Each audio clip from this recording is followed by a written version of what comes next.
ইফালে বহুদিন বিৰতিৰ মূৰত পুনৰ গায়কজন নামি পৰিছে সংগীত জগতত তই বেইজিঙৰ পুতলানে হংকঙৰ পখিলা তই জাপানী গুড়িয়ানে কোকৰাঝাৰৰ চিকুলা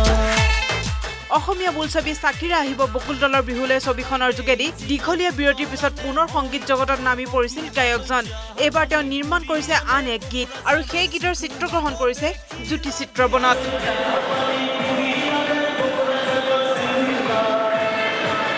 গানটো কৈছোঁ মই গানটো অকণমান বেলেগ ধৰণৰ হ'ল আমাৰ ৰাতুলদাই লিখিছে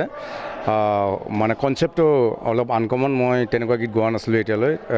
এই গীতটি খুব ভাল হৈছে মই অকণমান গুণগুণাই দিছোঁ তই বেইজিঙৰ পুতলানে হংকঙৰ পখিলা তই জাপানী গুড়িয়ানে কোকৰাঝাৰৰ চিকিলা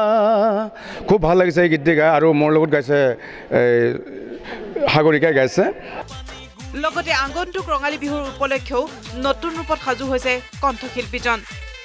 খুব ধুনীয়া মোৰ 14 তাৰিখৰ পৰা প্ৰগ্ৰাম আৰম্ভ হ'ব আৰু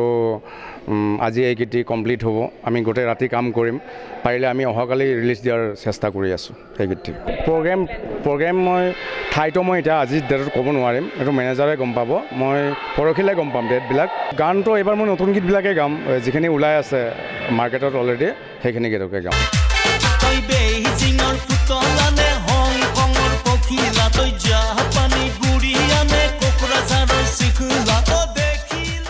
ভিডিঅ' জাৰ্নেলিষ্ট ৰাজাৰ সৈতে আলফুল গগৈ আছাম টক্স